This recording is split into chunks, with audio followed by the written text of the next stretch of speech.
ಖುಷಿ ಮತ್ತು ಕಬೀರ್ನ ಮದುವೆಗೆ ಈಗ ಕೆಲವು ವರ್ಷಗಳು ಕಳೆದಿದ್ದವು. ಮೊದಮೊದಲು ಅವರಿಬ್ಬರು ತುಂಬ ಚೆನ್ನಾಗಿರುತ್ತಿದ್ದರು. ಆದರೆ ಬರ್ತಾ ಬರ್ತಾ ಅವರಿಬ್ಬರ ಮಧ್ಯ ವೈಮನಸ್ಸುಗಳು ಮನೆ ಮಾಡಿಕೊಳ್ಳುತ್ತಿದ್ದವು. ಖುಷಿಗೆ ಅನ್ನಿಸ್ತಾ ಇತ್ತು, ಕಬೀರ್ ಈಗ ನನ್ನ ಜೊತೆ ಹೆಚ್ಚು ಸಮಯ ಕಳೆಯುತ್ತಿಲ್ಲ. ಅವನು ಕೆಲಸದಿಂದ ಮನೆಗೆ ಬಂದ ಮೇಲೆ ಅವನ ಎಲ್ಲ ಸಮಯ ಅವನ ಅಮ್ಮ, ತಂಗಿ ಮತ್ತು ತಮ್ಮನ ಜೊತೆ ಕಳೆಯುತ್ತಿದ್ದಾನೆ ಅಂತ.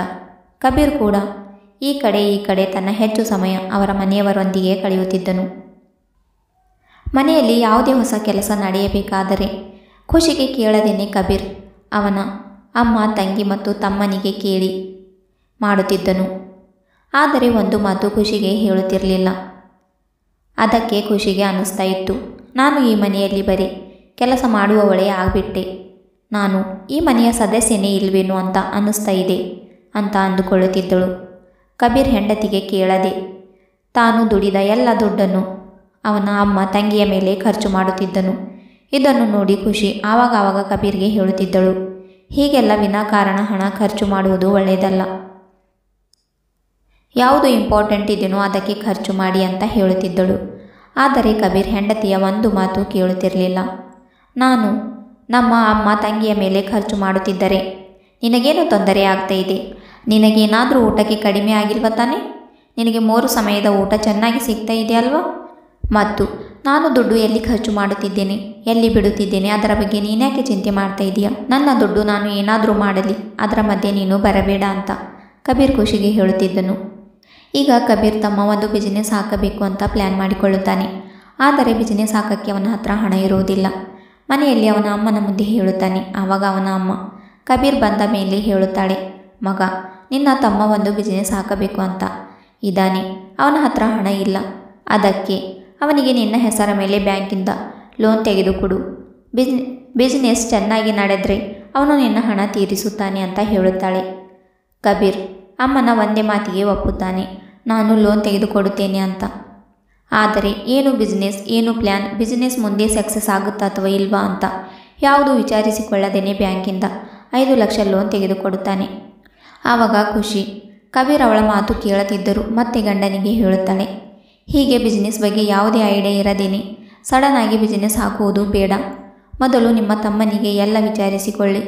ಮುಂದೆ ಅವನು ಮಾಡ್ತಾನ ಅಥವಾ ಇಲ್ವಾ ಅದರ ಬಗ್ಗೆ ಅವನಿಗೆ ಐಡಿಯಾ ಇದೆಯಾ ಅಂತ ಮೊದಲು ಕೇಳಿ ಆಮೇಲೆ ಲೋನ್ ತಗೊಳ್ಳಿ ಅಂತ ತುಂಬ ಹೇಳುತ್ತಾಳೆ. ಆದರೆ ಕಬೀರ್ ಅವಳ ಮಾತು ಒಂದು ಕೇಳುವುದಿಲ್ಲ. ಕಬೀರ್ ಹೆಂಡತಿಯ ಮಾತು ಕೇಳದಿದ್ದಕ್ಕೆ ಅವರಿಬ್ಬರ ಮಧ್ಯೆ ಗಲಾಟೆಗಳಾಗುತ್ತಿದ್ದವು. ಮತ್ತು ಕಬೀರ್ಗೆ ಅನ್ನಿಸ್ತಾ ಇತ್ತು, ನನ್ನ ಅಮ್ಮ, ತಂಗಿ ಮತ್ತು ತಮ್ಮನಿಂದ ನನಗೆ ಇವಳು ದೂರ ಮಾಡಬೇಕು ಅಂತ ಅಂದುಕೊಳ್ಳುತ್ತಿದ್ದಾಳೆ ಅಂತ ಅಂದುಕೊಂಡು ಹೆಂಡತಿಯ ಒಂದು ಮಾತು ಕೇಳುತ್ತಿರಲಿಲ್ಲ. ಈಗ ತಂಗಿಯ ಮದುವೆ ಮಾಡಬೇಕು ಅಂತ ಅಂದುಕೊಳ್ಳುತ್ತಾನೆ. ಅವಳಿಗೆ ನೋಡಲು ಒಂದು ದೊಡ್ಡ ಮನೆಯ ಸಂಬಂಧ ಬರುತ್ತೆ. ಅವರು ತುಂಬ ವರದಕ್ಷಿಣೆ ಬೇಡುತ್ತಾರೆ. ಅಷ್ಟೊಂದು ಇವನಿಂದ ಕೊಡೋಕ್ಕೆ ಆಗ್ತಾ ಇರಲಿಲ್ಲ. ಅವನ ಅಮ್ಮ ಹೇಳುತ್ತಾಳೆ, ಮಗ, ಏನು ವಿಚಾರ ಮಾಡ್ತಾ ಇದೆಯಾ? ತುಂಬ ದೊಡ್ಡ ಮನೆಯ ಸಂಬಂಧ. ಇಂಥ ಸಂಬಂಧ ಮತ್ತೆ ನಮ್ಮ ಮನೆಯ ಬಾಗಿಲಿಗೆ ಬರುವುದಿಲ್ಲ. ಬೇಕಾದರೆ ಸಾಲ ಮಾಡಿ ಆದರೂ ತಂಗಿಯ ಮದುವೆ ಮಾಡಿಸು. ಊರಲ್ಲಿ ಹಳೆಯ ಮನೆ ಇದೆಯಲ್ವ, ಅದನ್ನು ಮಾರಿ ಸಾಲ ತೀರಿಸೋಣ ಅಂತ ಮಗನಿಗೆ ಭರವಸೆ ಕೊಡುತ್ತಾಳೆ. ತಾಯಿಯ ಮಾತಿನ ಮೇಲೆ ಅವನಿಗೆ ತುಂಬ ನಂಬಿಕೆ ಇತ್ತು. ಅದಕ್ಕೆ ಅವನು ಸಾಲ ತೆಗೆದು ಮದುವೆ ಮಾಡಿಸಲು ಮುಂದಾಗುತ್ತಾನೆ. ಆವಾಗ ಖುಷಿಗೆ ಇದೆಲ್ಲ ನೋಡೋಕ್ಕಾಗುವುದಿಲ್ಲ. ಅವಳು ಹೇಳುತ್ತಾಳೆ, ಅವರು ತುಂಬ ದೊಡ್ಡ ಜನರು, ಇವಾಗೆ ಅಷ್ಟೊಂದು ವರದಕ್ಷಿಣೆ ಬೇಡುತ್ತಿದ್ದಾರೆ. ಮುಂದೆ ಹೋಗ್ತಾ ಅವರು ಸುಮ್ಮನೆ ಕೂಡ್ತಾರ? ಅವರು ಇನ್ನೂ ಎಷ್ಟು ಬೇಡುತ್ತಾರೋ ಏನೋ, ಯಾರಿಗೆ ಗೊತ್ತು.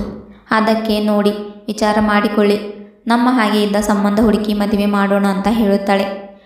ಆದರೆ ಎಲ್ಲರೂ ಅವಳಿಗೆ ಬೈದು ಸುಮ್ಮನೆ ಕೂಡಿಸುತ್ತಾರೆ. ಅವಳ ಅತ್ತೆ ಹೇಳುತ್ತಾಳೆ, ನನ್ನ ಮಗಳಿಗೆ ದೊಡ್ಡ ಮನೆಯ ಸಂಬಂಧ ಬಂದರೆ ಇವಳಿಗೆ ಆಗುತ್ತಿಲ್ಲ, ಇವಳಿಗೆ ಹೊಟ್ಟೆ ಉರಿ ಇದೆ, ಇಷ್ಟೊಂದು ದೊಡ್ಡ ಸಂಬಂಧ ನೋಡಿ ಅಂತ ಹಾಗೆ ಹೀಗೆ ಹೇಳುತ್ತಾಳೆ. ಗಂಡನು ಕೂಡ ಖುಷಿಯ ಮಾತು ಕೇಳುವುದಿಲ್ಲ. ಆವಾಗ ಖುಷಿ ಸುಮ್ಮನಾಗುತ್ತಾಳೆ. ಮದುವೆಗೆ ಇನ್ನೂ 2 ದಿವಸ ಇರುತ್ತೆ. ಆವಾಗ ಗಂಡಿನ ಕಡೆಯವರು ನಮಗೆ ಒಂದು ಹೊಸ ಕಾರು ಬೇಕು ಅಂತ ಡಿಮ್ಯಾಂಡ್ ಮಾಡುತ್ತಾರೆ. ಆವಾಗ ಕಬೀರ್ ಹೇಳುತ್ತಾನೆ, ನಮ್ಮಿಂದ ಈಗ ಹೊಸ ಕಾರು ಕೊಡುವುದು ಆಗುವುದಿಲ್ಲ ಅಂತ ಹೇಳುತ್ತಾನೆ. ಆವಾಗ ಸಂಬಂಧಿಕರು ಹೇಳುತ್ತಾರೆ, ನಿಮಗೆ ಕಾರು ಕೊಡೋಕ್ಕೆ ಆಗುವುದಿಲ್ಲ ಅಂದರೆ ಈ ಮದುವೆ ನಡೆಯುವುದಿಲ್ಲ ಅಂತ ಕಂಡೀಷನ್ ಹಾಕುತ್ತಾರೆ. ಆವಾಗ ಕಬೀರ್ನ ಅಮ್ಮ ಹೇಳುತ್ತಾಳೆ, ಮಗ, ಬ್ಯಾಂಕಲ್ಲಿ ಲೋನ್ ತೆಗೆದು ಅವರಿಗೆ ಕಾರ್ ಕೊಡಿಸು. ಎಷ್ಟು ಸಾಲ ಆದರೂ ಪರವಾಗಿಲ್ಲ, ನೀನು ಹಿಂಜರಿಯಬೇಡ. ಊರಲ್ಲಿದ್ದ ಮನೆ ಮಾರಿ ಎಲ್ಲ ಸಾಲ ತೀರಿಸೋಣ ಅಂತ ಮತ್ತೆ ಅವನ ಅಮ್ಮ ಹೇಳುತ್ತಾಳೆ. ಅಮ್ಮನ ಮಾತಿನ ಮೇಲೆ ಭರವಸೆ ಮಾಡಿ ಬ್ಯಾಂಕಿಂದ ಲೋನ್ ತೆಗೆದು ಅವರಿಗೆ ಕಾರ್ ಕೊಡಿಸುತ್ತಾನೆ. ಮದುವೆಯೆಲ್ಲ ಮುಗಿಯುತ್ತೆ. ಈಗ ಮದುವೆಗೆ 6 ತಿಂಗಳು ಕಳೆದಿದ್ದವು. ಅದಕ್ಕೆ ಸಾಲದವರು ಕಬೀರ್ಗೆ ಕೇಳುತ್ತಾರೆ, ನಮ್ಮ ಸಾಲ ತೀರಿಸು ಅಂತ. ಆವಾಗ ಕಬೀರ್ ಅವನ ಅಮ್ಮಗೆ ಕೇಳುತ್ತಾನೆ, ಅಮ್ಮ, ಸಾಲದವರು ಕೇಳುತ್ತಿದ್ದಾರೆ, ಮತ್ತೆ ಬ್ಯಾಂಕ್ ಲೋನು ಕಟ್ಟಬೇಕು, ಅದಕ್ಕೆ ಈಗ ಊರಲ್ಲಿದ್ದ ಮನೆ ಮಾರಬೇಕಾಗುತ್ತದೆ ಅಂತ ಹೇಳುತ್ತಾನೆ. ಆವಾಗ ಅವನ ಅಮ್ಮ ಹೇಳುತ್ತಾಳೆ, ನಾನು ಇನ್ನು ಆ ಮನೆ ಮಾರುವುದಿಲ್ಲ, ನೀನು ಸಾಲ ತೆಗೆದಿದೀಯಾ, ನೀನು ತೀರಿಸು ಅಂತ ಹೇಳುತ್ತಾಳೆ. ಆವಾಗ ಕಬೀರ್ ತುಂಬ ಶಾಕ್ ಆಗುತ್ತಾನೆ. ಅಮ್ಮ, ಏನು ಹೇಳ್ತಾ ಇದ್ದೀಯಾ? ನಾನು ಅಷ್ಟೊಂದು ಸಾಲ ಹೇಗೆ ತೀರಿಸಲಿ? ನೀನೇ ಹೇಳಿದ ಸಲುವಾಗಿ ನಾನು ಇಷ್ಟೊಂದು ಸಾಲ ಮಾಡಿಕೊಂಡೆ. ಈಗ ನಾನು ಇದು ಒಬ್ಬನೇ ಹೇಗೆ ತೀರಿಸಬೇಕು ಅಂತ ಹೇಳುತ್ತಾನೆ. ಅವನ ತಮ್ಮನ ಬಿಸ್ನೆಸ್ ಕೂಡ ಫೇಲ್ ಆಗುತ್ತೆ. ಅವನು ಹೇಳುತ್ತಾನೆ, ನಾನು ಲೋನ್ ತುಂಬುವುದಿಲ್ಲ, ಅದು ನಿನ್ನ ಹೆಸರ ಮೇಲೆ ಇದೆ, ನೀನೇ ತುಂಬು, ನಾನು ತುಂಬುವುದಿಲ್ಲ ಅಂತ ಹೇಳುತ್ತಾನೆ. ಮನೆಯವರ ನಿಜ ಮುಖವನ್ನು ನೋಡಿ ಕಬೀರ್ ತುಂಬ ಗಾಬರಿಯಾಗುತ್ತಾನೆ. ನಾನು ಈಗ ಹೇಗೆ ಮಾಡಲಿ, ಏನು ಮಾಡಿ ಎಷ್ಟೊಂದು ಸಾಲ ತೀರಿಸಲಿ ಅಂತ ತುಂಬ ಚಿಂತಿತನಾಗುತ್ತಾನೆ. ಆವಾಗ ಖುಷಿಯ ಹತ್ರ ಬಂದು ಇದೆಲ್ಲವೂ ಖುಷಿಗೆ ಹೇಳುತ್ತಾನೆ.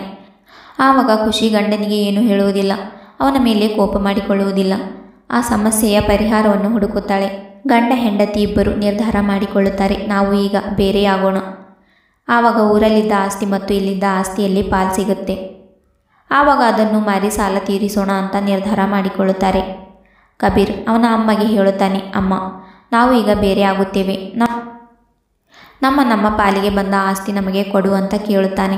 ಆವಾಗ ಅವನ ಅಮ್ಮ ಹೇಳುತ್ತಾಳೆ, ಯಾವ ಆಸ್ತಿ, ಎಲ್ಲಿಂದ ಆಸ್ತಿ, ನಿನಗೆ ಯಾವ ಆಸ್ತಿಯೂ ಕೊಡುವುದಿಲ್ಲ, ಈ ಮನೆಯಲ್ಲಿ ಇರ್ತಾ ಇದೆಯಲ್ಲ, ಅಷ್ಟೇ ಇದ್ದುಕೊಂಡು ಸುಮ್ಮನಿರು, ಇರದಿದ್ದರೆ ಈ ಮನೆಯಿಂದ ಹೊರಗೆ ಹೋಗು ಅಂತ ಅವನ ಅಮ್ಮ ಹೇಳುತ್ತಾಳೆ. ಈಗ ಗಂಡ ಹೆಂಡತಿ ಇಬ್ಬರು ಆ ಮನೆಯಿಂದ ಹೊರಗಡೆ ಬರುತ್ತಾರೆ. ಈಗ ಏನು ಮಾಡಬೇಕು ಅಂತ ಅವರಿಗೆ ಒಂದು ದೋಚುವುದಿಲ್ಲ. ಈಗ ಕಬೀರ್ನ ಬಿಸ್ನೆಸ್ ಮಾರಿದರೂ ಕೂಡ ಅಷ್ಟು ಸಾಲ ತೀರಿಸಕ್ಕೆ ಆಗುವುದಿಲ್ಲ. ಆವಾಗ ಅವರು ತಮ್ಮ ಪಾಲಿನ ಆಸ್ತಿ ಸಲುವಾಗಿ ಕೋರ್ಟಲ್ಲಿ ಕೇಸ್ ಮಾಡುತ್ತಾರೆ. ವರ್ಷಗಳ ನಂತರ ಅವನ ಪಾಲಿನ ಆಸ್ತಿ ಅವನಿಗೆ ಬರುತ್ತೆ. ಆವಾಗ ಆ ಆಸ್ತಿಯನ್ನು ಮಾರಿ ಎಲ್ಲ ಸಾಲ ತೀರಿಸುತ್ತಾನೆ. ಆದರೂ ಅವನ ಅಮ್ಮಗೆ ಇನ್ನೂ ಅವಳ ತಪ್ಪಿನ ಅರಿವಾಗುವುದಿಲ್ಲ. ಈ ಕಡೆ ಅವನ ತಂಗಿಯ ಗಂಡನ ಮನೆಯವರು ಕೂಡ ಅದು ತಗೊಂಡು ಬಾ, ಇದು ತಗೊಂಡು ಬಾ ಅಂತ ತುಂಬ ಕಾಟ ಕೊಡುತ್ತಿದ್ದರು.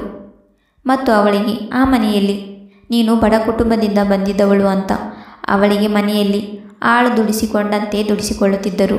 ದೊಡ್ಡ ಮನೆ ಇದ್ದರೂ ಅವಳಿಗೆ ಆ ಮನೆಯಲ್ಲಿ ನೆಮ್ಮದಿ ಇರಲಿಲ್ಲ. ಈ ಕಡೆ ಅವಳ ಅಮ್ಮಗೆ ದಿನಾಲು ಕರೆ ಮಾಡಿ ಹೇಳುತ್ತಿದ್ದಳು, ನನಗೆ ಇಲ್ಲಿ ತುಂಬ ಕಷ್ಟ ಇದೆ, ಹಾಗೆ ಹೀಗೆ ಅಂತ ಅಳುತ್ತಾ ಹೇಳುತ್ತಿದ್ದಳು.